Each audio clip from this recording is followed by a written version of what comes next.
Hello friends, मैं हूं हरिओम और स्वागत है आप सभी लोगों का हरिओम एजुकेशन में। आज मैं सॉइल का लेक्चर नंबर 5 लेकर आया हूं। ये लेक्चर इस चैप्टर का लास्ट लेक्चर है। आज ये चैप्टर फिनिश हो जाएगा।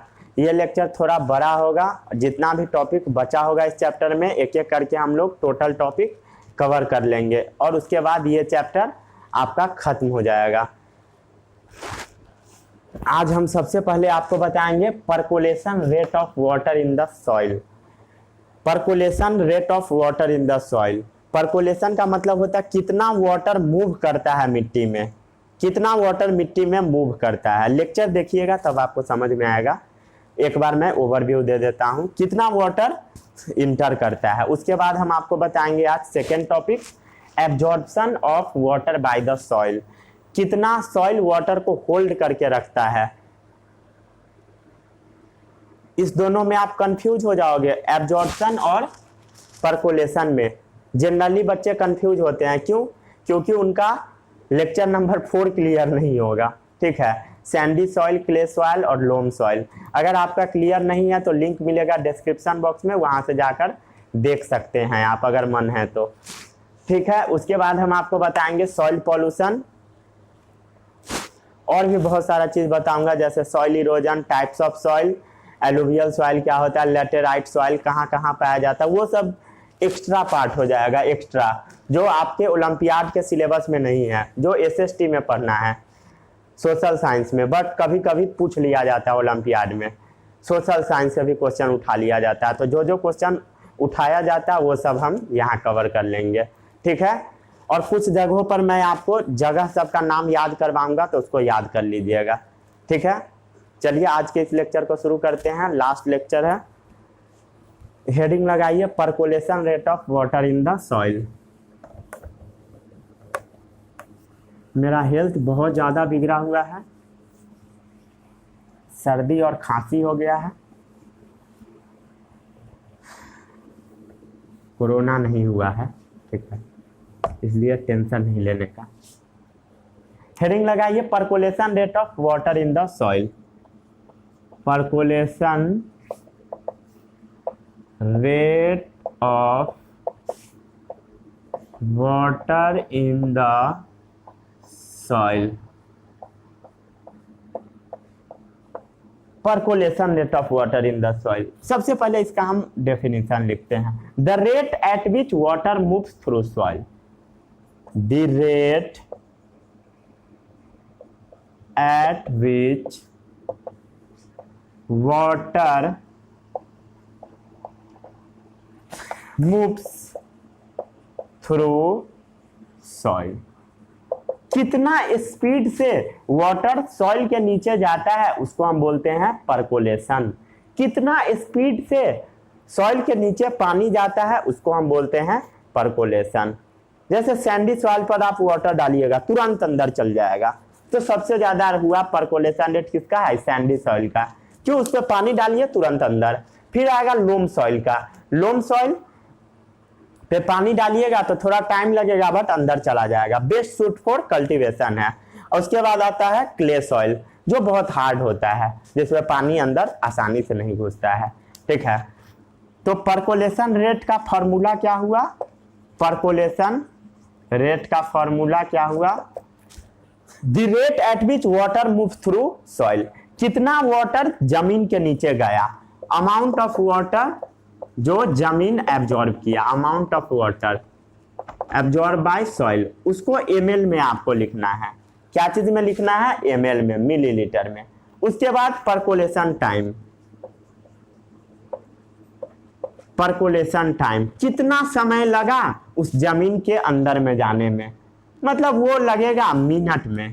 ठीक है, तो इसका यूनिट क्या हो गया? क्या हुआ? एमएल बाय मिनट, एमएल पर मिनट। कितना एमएल पानी जमीन के अंदर में जाएगा उसको हम बोलते हैं परकोलेशन रेट। ठीक है, अब एक क्वेश्चन हम लोग करते हैं। चलिए, 400 ml of water take 40 minutes to percolate through the soil. 400 ml of water takes 40 minutes to percolate through the soil. Find the percolation rate. Find the percolation rate. बनाइए इस क्वेश्चन को, बनाइए जल्दी। 400 ml of water takes 40 minutes to percolate through the soil. Find the percolation rate. ठीक है, question है, बनाइए आराम से।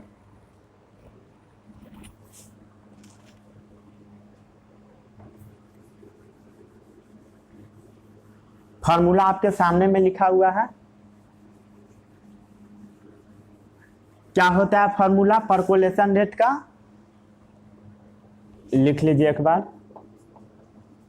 परकोलेशन रेट का फॉर्मूला क्या हुआ? Amount of water absorb by soil in ml upon percolation time in minute. ठीक है, ठीक है। तो यहां पर क्या लिखा हुआ है? 400 ml of water takes 40 minute to percolate through the soil. मतलब वाटर कितना दिया हुआ है? 400 ml। कितना अमाउंट ऑफ वाटर जमीन के नीचे जाएगा? 400 ml। ठीक है, कितना टाइम लग रहा है? 40 मिनट। कितना आंसर आएगा? 0 से 0 मर गया, 10 टाइम्स। क्लियर है? कितना आया? 10 ml पर मिनट। मतलब 10 ml पानी जमीन के अंदर 1 मिनट में जाएगा। उसी को हम बोलते हैं परकोलेशन रेट। समझ में आ गया होगा? एकदम आसान क्वेश्चन था।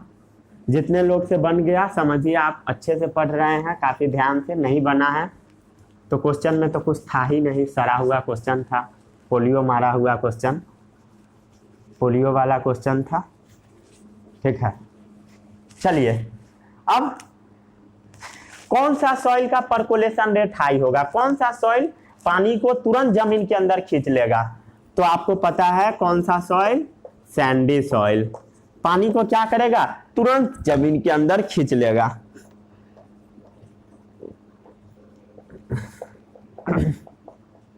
ड्रेन्स क्विकली, आसानी से खींच लेगा। Retain very little amount of water. इसके ऊपर retain very little amount of water. पानी ये अपने ऊपर रिटेन करके नहीं रखेगा, स्टोर करके। ठीक है, सैंडी सॉइल। उसके बाद कौन सा सॉइल का ऑर्डर आता है?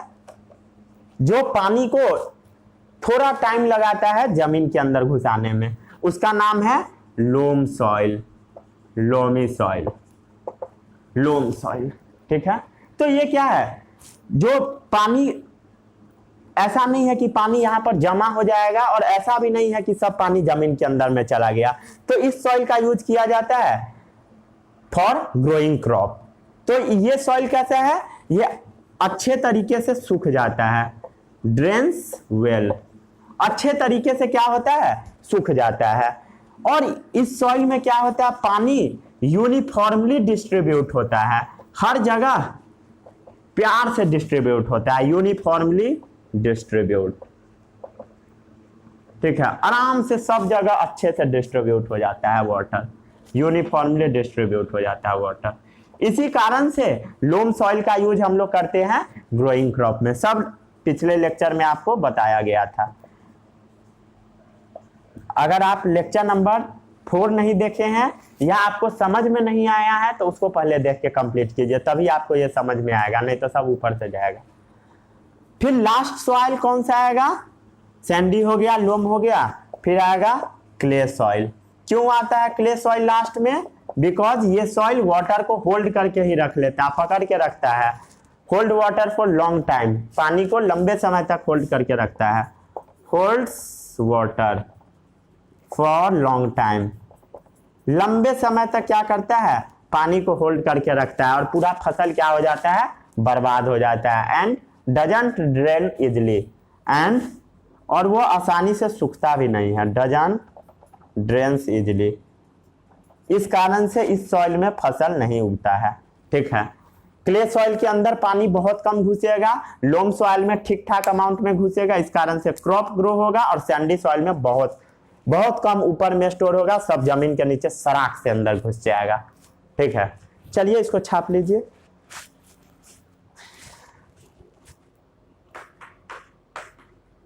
चलिए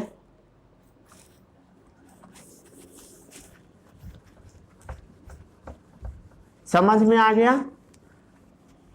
कितना स्पीड से पानी जमीन के अंदर घुसता है, उसको हम बोलते हैं परकोलेशन रेट। अब आता है absorption rate of soil, absorption of water by the soil, absorption of water by the soil, इसमें कंफ्यूज नहीं होना है, ठीक है। Absorption of water by the soil, ठीक है। इसका मतलब क्या हुआ? अब सबसे पहले आपको क्या है पता, सॉइल क्या है, मेनी टाइप का, डिफरेंट टाइप्स ऑफ सॉइल होता है, डिफरेंट टाइप ऑफ सॉइल होता है, सब सॉइल का अलग अलग परकोलेशन होता है, डिफरेंट वाटर होल्डिंग कैपेसिटी होता है, ठीक है। वाटर होल्डिंग कैपेसिटी क्या होता है, पानी को कितना ऊपर स्टोर करके रखता है, होल्ड करके रखता है, तो सब soil different water holding capacity होता है। परकोलेशन मतलब जमीन में घुस जाएगा, होल्ड का मतलब पकड़ के रखेगा, different water holding capacity. Absorption of water by the soil में मतलब क्या हुआ, different water holding capacity, water holding capacity का यहाँ पर बात होगा, ठीक है। कितना पानी कौन सा सॉइल होल्ड करके रखता है, ये सब प्रॉपर्टी क्या चीज पर डिपेंड करता है, डिपेंड्स ऑन, क्या चीज पर डिपेंड करेगा, सॉइल के टेक्सचर पे, इट्स टेक्सचर, सॉइल के टेक्सचर पे, सॉइल का कैसा बनावट है, मतलब पार्टिकल साइज पे डिपेंड करेगा, कितना बड़ा किस सॉइल का पार्टिकल साइज है, ठीक है। कौन सा सॉइल सबसे ज्यादा वाटर को होल्ड करके रखेगा, रिटेन करके रखेगा water, retain of water hold करके रखेगा, बताइए। सबसे ज्यादा क्ले सॉइल, क्ले सॉइल से जल्दी पानी जमीन के अंदर में नहीं घुसेगा, क्ले सॉइल आराम से स्टोर करके रखता है बढ़िया से। उसके बाद आएगा लोम सॉइल, लोम सॉइल थोड़ा बहुत स्टोर करके रखता है, थोड़ा बहुत जमीन के अंदर में जाता है, और सबसे लास्ट में है सैंडी सॉइल, ठीक है। ऑर्डर याद रहेगा, ऑर्डर में भूलिएगा नहीं, बस यही आपको याद रखना था, ठीक है। क्या ये वाटर को रिटेन कर पाता है, एब्जॉर्ब कर पाता है अच्छे से, नहीं कर पाता है, छाप लीजिए। बस यही था, क्या चीज, absorption of water by the soil, छापिए इसको आराम से।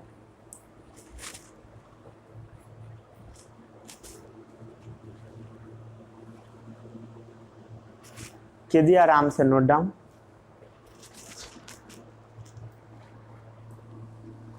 यहां पर जनरली आपका चैप्टर खत्म है, समझे, चैप्टर खत्म यहीं पर हो गया।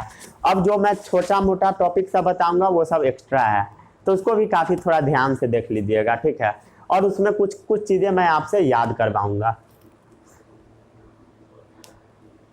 ठीक है, उसको नोट कीजिए आराम से।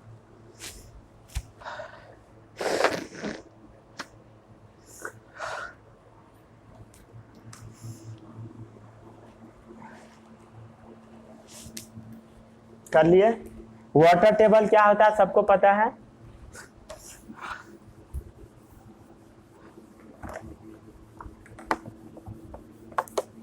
चलिए अब छोटा मोटा डेफिनेशन, उसके बाद कुछ अटपट चीज में बताते जाऊंगा, और उसको आपको याद करते रहना है, ठीक है। ये ऐसा नहीं कि छोड़ देना कुछ भी,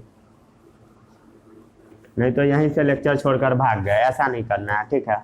वाटर टेबल क्या होता है, वाटर टेबल जहां पर रेन वाटर स्टोर होता है उसको हम बोलते हैं water table. Rain water collect जहां पर होता है उसको हम बोलते हैं वाटर टेबल।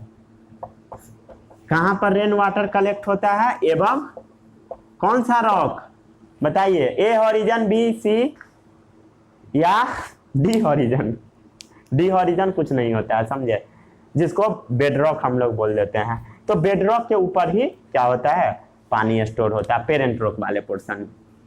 बेडरॉक, बेडरॉक के ऊपर, बेडरॉक के ऊपर होता है water table, rain water collect एवं बेडरॉक, बेडरॉक के ऊपर होता है वो जो पेरेंट रॉक वाला पोर्शन होता है वहां पर। अब जो लोग मेरा लेक्चर नंबर इससे पहले का नहीं देखे होंगे उनको कुछ भी समझ नहीं आएगा। अब थोड़ा बहुत जान लीजिए सॉइल एंड क्रॉप्स के बारे में, सॉइल एंड क्रॉप्स के बारे में। तो क्रॉप्स मेनली 3 टाइप्स के होते हैं। सबसे पहला है रबी, दूसरा है खरीफ जिसका नाम आप सुनते आए होंगे, और तीसरा है कौन सा, जैद। रबी का एग्जाम्पल, 1-2 एग्जाम्पल सब याद कर लीजिए, ये सब जनरली आपसे नहीं पूछा जाएगा, ये क्लास 8 में पढ़ना है। रबी मतलब ठंडा वाला क्रॉप, गेहूं, और ये वाला खरीफ क्रॉप क्या है, अपना प्यारा सा पैडी, धान का खेती, चावल, ठीक है। और जैद के बारे में नहीं पढ़िए, दोनों का बीच में होता है, ठीक है। इसके बारे में, सब के बारे में आप क्लास 8 में पढ़ोगे, चैप्टर नंबर 1 में, ऐसे मैं सब पढ़ा चुका हूं अभी, ठीक है। जैसे मान लीजिए कुछ चीजें मैं आपसे याद करवाता हूं। पैडी का खेती कौन से सॉइल में सबसे अच्छा होता है? तो पैडी का खेती सबसे अच्छा होता है क्ले सॉइल में, क्ले सॉइल में, क्ले सॉइल में, ठीक है, सबसे अच्छा होता है। व्हीट और ग्राम का किस सॉइल में होता है, ये सब आपको याद रखना है। व्हीट और ग्राम का, व्हीट और ग्राम का लोम सॉइल में होता है, लोमी सॉइल में, लोमी सॉइल में, और क्ले सॉइल में भी होता है, क्ले सॉइल में भी होता है, ठीक है। पैडी का किस सॉइल में होता है, क्ले सॉइल में। क्ले सॉइल में क्यों होता है, क्योंकि क्ले सॉइल में वाटर अच्छा खासा स्टोर रहता है, इसी कारण से होता है क्ले सॉइल में। और व्हीट और ग्राम का होता है लोम सॉइल में। लोम सॉइल में सबसे अच्छा होता है क्योंकि यहाँ पर पानी कम होता है, मतलब अच्छा खासा अमाउंट में होता है, और क्ले सॉइल में भी हो सकता है बट खराब होने का चांस ज्यादा रहता है क्ले सॉइल में। जैसे एक और होता है फसल जिसको हम बोलते हैं लेंटिल्स। अगर इसके बारे में आपको ज्यादा जानना है तो गूगल पे देख लीजिए लेंटिल्स के बारे में। तो लेंटिल्स जो होता है वो भी होता है लोम सॉइल में, ठीक है, लोम सॉइल में। जैसे कॉटन, कॉटन जनरली होता है सैंडी सॉइल में, सैंडी सॉइल में कॉटन जो कपास होता है, ठीक है। और ये लोम सॉइल में भी हो सकता है, क्यों, क्योंकि लोम सॉइल में भी हो सकता है क्योंकि लोम सॉइल में भी ठीक ठाक अमाउंट में सैंड होता है, मोर सैंड होता है, ठीक है, मोर सैंड होता है, ठीक है। सैंडी सॉइल अच्छे से ड्रेन हो जाता है, ये सब पता होगा आपको। ड्रेन्स वेयर, और क्या है, कोल्ड वाटर, और इवन एयर भी होल्ड करके रखता है, ठीक है। नोट कीजिए आराम से।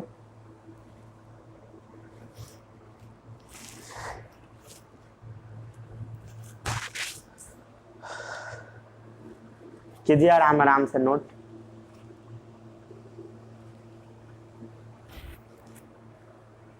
समझ में आ गया इतना? वाटर टेबल कहाँ होता है, जहां पर रेन वाटर कलेक्ट होता है, कहां पर कलेक्ट होता है, बेडरॉक के ऊपर। उसके बाद मैं क्या बताया आपको, soil and crop. Crop 3 type, rabi, kharif, Zaid, paddy. Clay soil में सबसे अच्छा लगता है, ठीक है, क्ले सॉइल में। क्यों, क्योंकि यहाँ पर वाटर कंटेंट हाई होता है। लिख दो क्या ये सब आपको पता होना चाहिए। क्यों, क्योंकि वाटर यहाँ पर ज्यादा होता है। ऊपर का एरो रहता है, इसका मतलब होता है ज्यादा, नीचे एरो मतलब कम, ऊपर एरो मतलब मोर, नीचे एरो मतलब लेस। याद रखिएगा, ये सब बक्सा में बना कर रखिए, ठीक है। व्हीट और ग्राम में लोम सॉइल में होता है और क्ले में भी हो जाता है। लेंटिल्स जनरली लोम सॉइल में होता है, कॉटन सैंडी सॉइल में, और लोम सॉइल में भी इवन हो जाता है। क्योंकि लोम सॉइल में भी ठीक ठाक अमाउंट में सैंड प्रेजेंट होता है, सब चीज अच्छा खासा अमाउंट में होता है, और ड्रेन्स वेल और होल्ड एयर। ठीक है, अब आता है सॉइल पॉल्यूशन के बारे में। ठीक है, सॉइल पॉल्यूशन।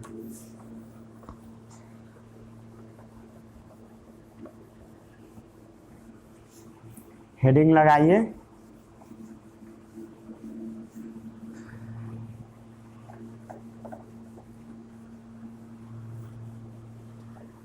पॉल्यूशन हम फैलाते हैं मिट्टी में हम लोग।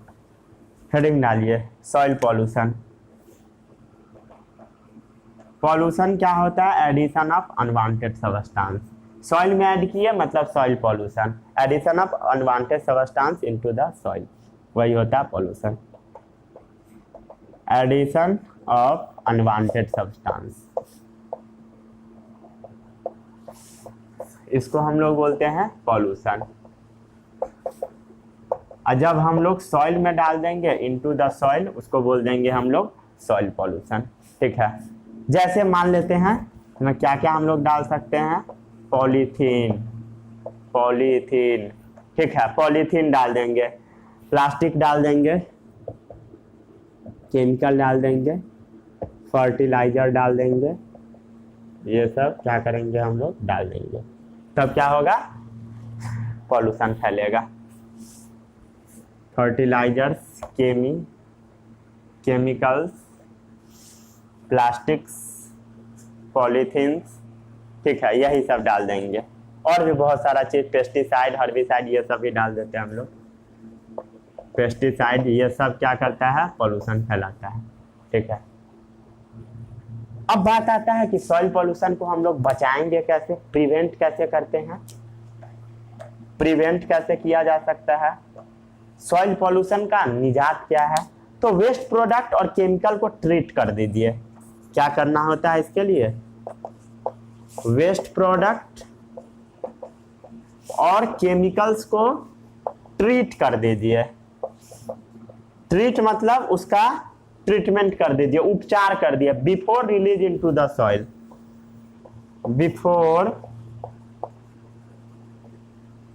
Release into the soil. ठीक है, वेस्ट प्रोडक्ट और केमिकल, जैसे स्पेलिंग से बहुत ज्यादा गड़बड़ हो रहा है। वेस्ट प्रोडक्ट जैसे सीवेज होता है, पॉटी वाला पानी, उसको भी लोग फेंक देते हैं जमीन पर ही, बट ऐसा नहीं करना। उसको सबसे पहले सीवेज ट्रीटमेंट प्लांट होता है, उस सब के बारे में भी आप बाद में पढ़िएगा। तो उसमें प्लांट में पहले ट्रीट करवाइए, ठीक है, और उसके बाद थोड़ा साफ पानी जब हो जाएगा तब उसको बाहर छोड़वाइए, ताकि वो मिट्टी न बर्बाद हो। ठीक है, और ये सब को आप बचा कैसे सकते हैं? इस सब का मिनिमम यूज कीजिएगा तो बच जाएगा। क्या चीज सबका मिनिमम यूज करना है? पॉलीथीन, प्लास्टिक्स, केमिकल्स, पेस्टिसाइड्स, इस सब का क्या करना है आपको?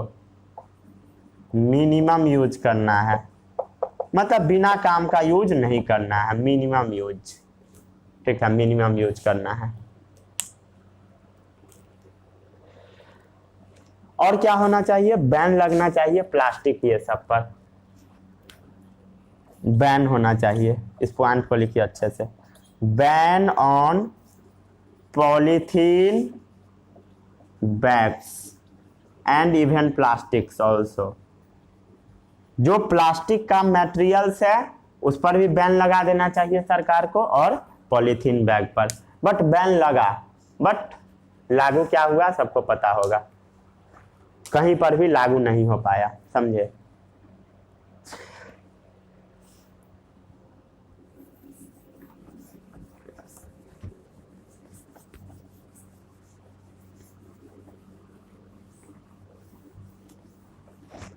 ठीक है, जैसे मान लीजिए घूम रहे हैं ग्राउंड पर, रोड पर, इस सब जगह पर क्या करें? गार्डन्स में, इस सब जगह पर क्या करें? पन्नी उन्नी को थ्रो ना करें। वेस्ट प्रोडक्ट को थ्रो नहीं करना है, क्योंकि ये पॉल्यूशन फैला देता है। अगर इसको फेंकना भी है तो कहाँ डालिए? डस्टबिन में। और कोशिश क्या करना है कि यूज ना करे प्लास्टिक। अब आता है सॉइल इरोजन। सॉइल इरोजन क्या होता है? क्या होता है? The process of removal of soil.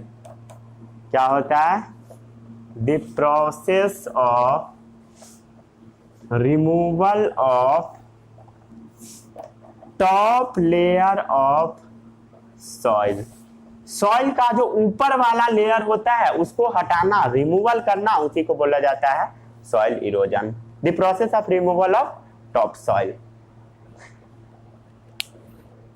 कैसे कैसे हट सकता है? वाइंड, फ्लोइंग रिवर और वाटर, रेन, ये सब हटा सकता है।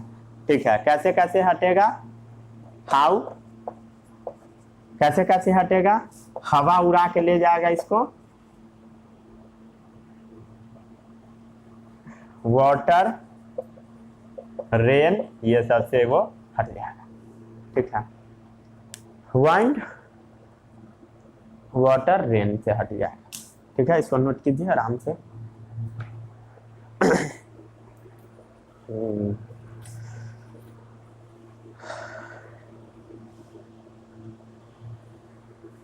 नोट कीजिए आराम से।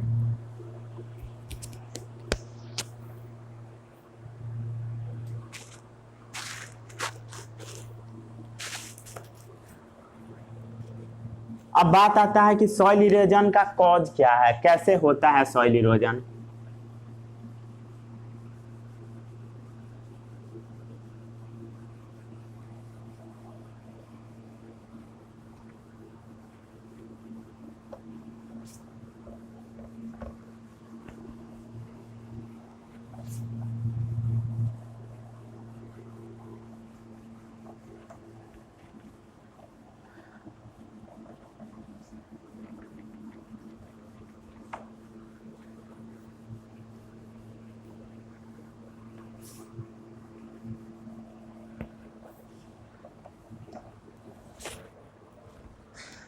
Causes of soil erosion. Causes of soil erosion. मिट्टी का कटाव क्यों होता है? ठीक है, सबसे पहला जो कॉज है वो है डिफॉरेस्टेशन। डिफॉरेस्टेशन का मतलब होता है, डी का मतलब होता है कटिंग, किसी चीज को बर्बाद करना।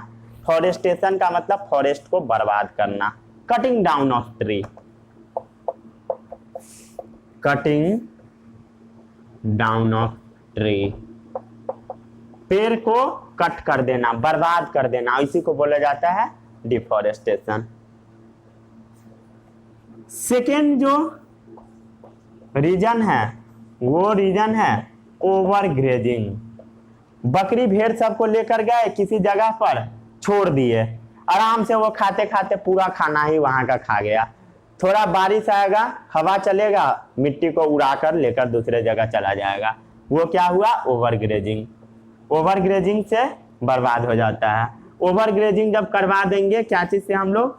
गोट से, काऊ से, बफलो से, तब क्या होगा? तब क्या होगा बताइए? जब रेन चलेगा, रेन आएगा या हवा चलेगा, तब क्या होगा? टॉप सॉइल इजिली क्या हो जाएगा? रिमूव हो जाएगा,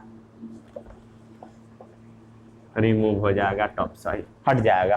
ठीक है, और भी मेथड है, जैसे हटता है फ्लड, बाढ़ में भी टॉप सॉइल हट जाता है। फॉरेस्ट फायर जो होता है उसमें जंगल सब खत्म हो जाता है, उसमें भी होता है फॉरेस्ट फायर में भी। ठीक है, इसको नोट कीजिए।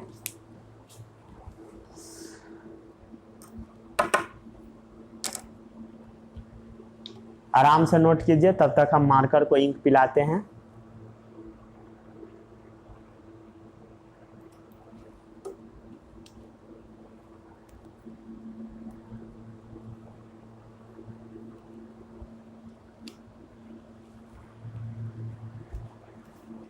ठीक है, अब बात आता है कि कैसे हम लोग सॉइल इरोजन को बचाएंगे, प्रिवेंट कैसे करेंगे।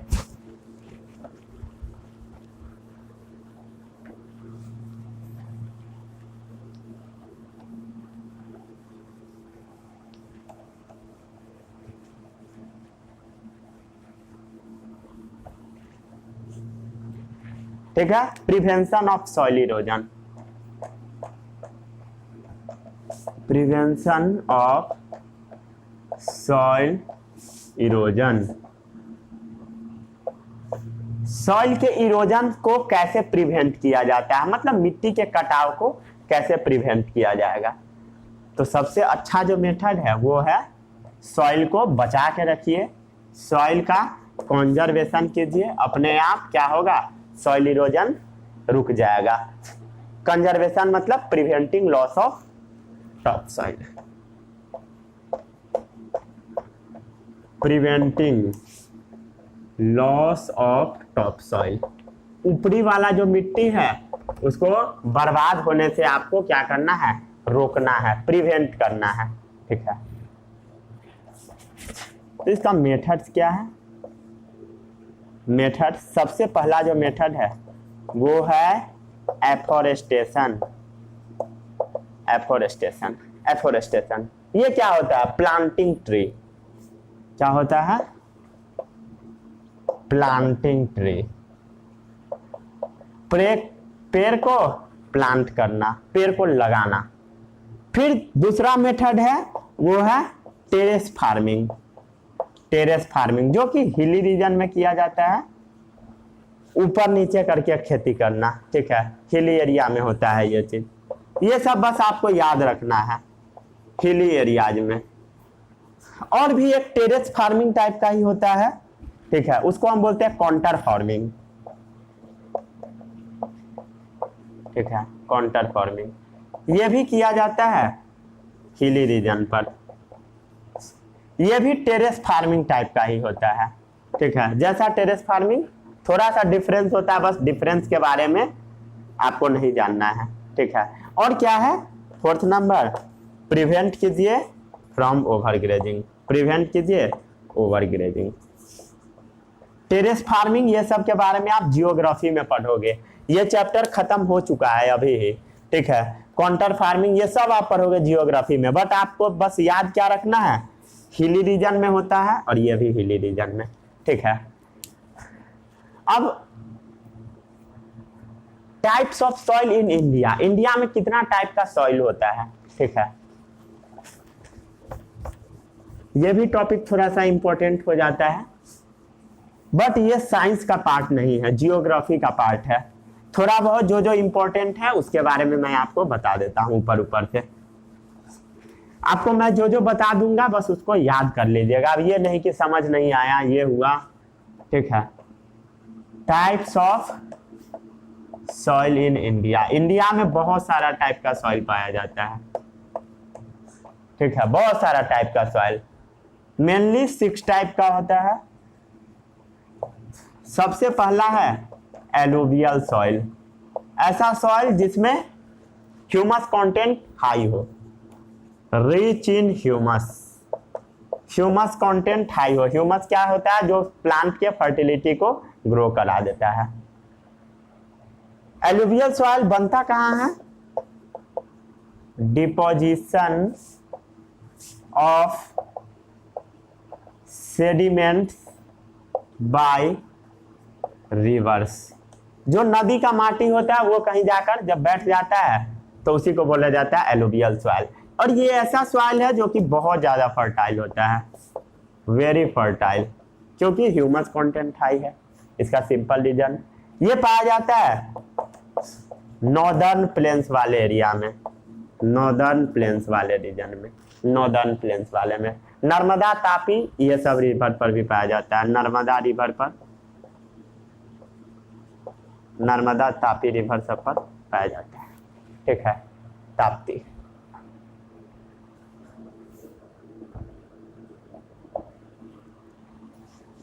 ठीक है, गुजरात में भी पाया जाता है इधर, नॉर्दर्न वाले हिस्से में, ठीक है, कर लीजिए इतना नोट डाउन।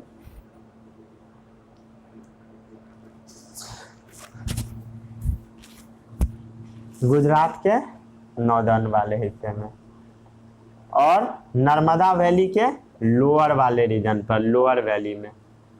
ये सब आप जियोग्राफी में पढ़ेंगे, बस मैं जो बता दिया उसको याद कर लीजिए और कुछ नहीं, ज्यादा दिमाग नहीं लगाना है।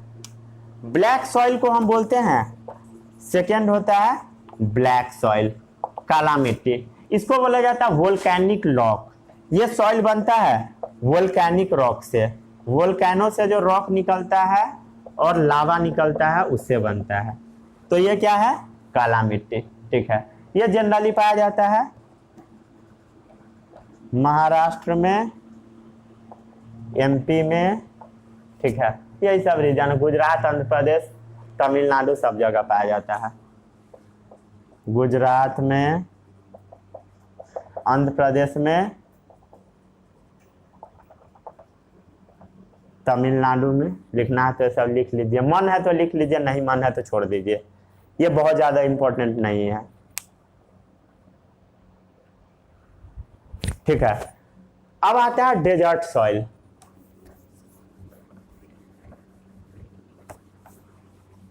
जो मैं बता रहा हूं बस उसको लिख लीजिए, मन है तो याद कर लीजिएगा। ठीक है,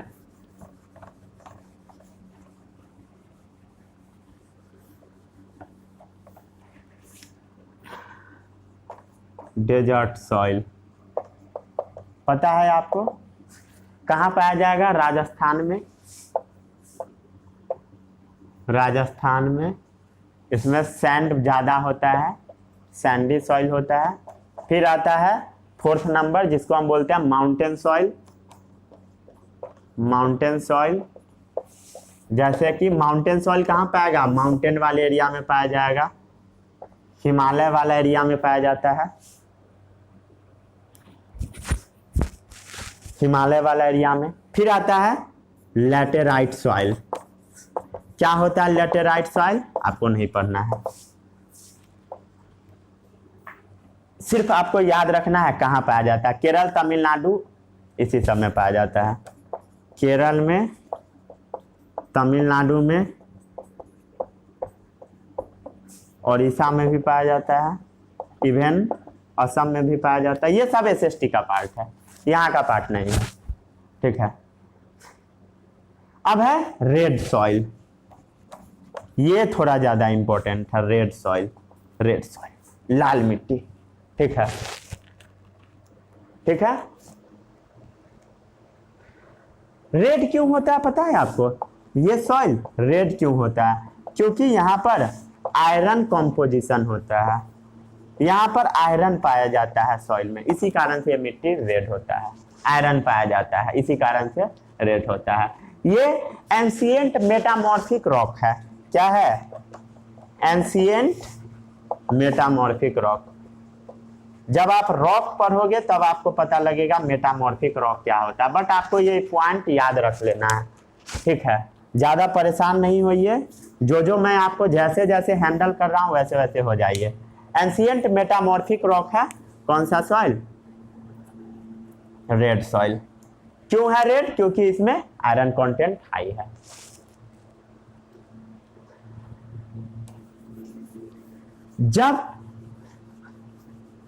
जब रेड सॉइल में आयरन कंटेंट लो होगा तब कैसा लगेगा? जब आयरन कंटेंट लो होगा तब वो पीला लगने लगता है वो सॉइल। ठीक है, लाल से पीला हो जाता है या इवन ब्राउन भी हो जाता है। ठीक है, लाल से क्या हो जाएगा? पीला और ब्राउन।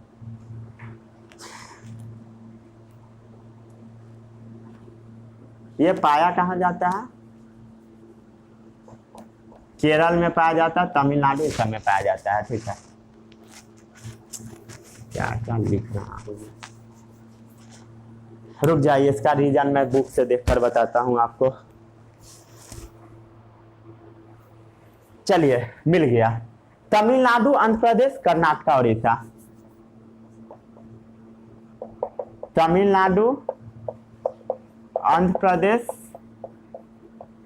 कर्नाटका, उड़ीसा। ठीक है, इस रीजन को लिख लीजिए, मन है तो, नहीं मन है नहीं लिखिए।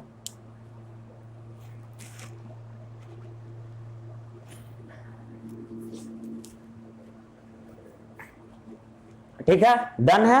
बस इसको लिख लीजिए और याद कर लीजिए। ये सब थोड़ा बहुत एक्स्ट्रा पार्ट था। यहाँ पर आपका ये चैप्टर समाप्त हो गया। आपको करना क्या है, किसी भी पब्लिकेशन का ओलंपियाड का बुक ले लेना है। जनरली वो MTG का मिलेगा, वो बुक आप खरीद लीजिए और क्या कीजिए, उस बुक का क्वेश्चन लगाइए। ठीक है, अब मिलते हैं हम लोग अगले चैप्टर में। तब तक के लिए बाय बाय, जय हिंद, वंदे मातरम, सी यू लेटर।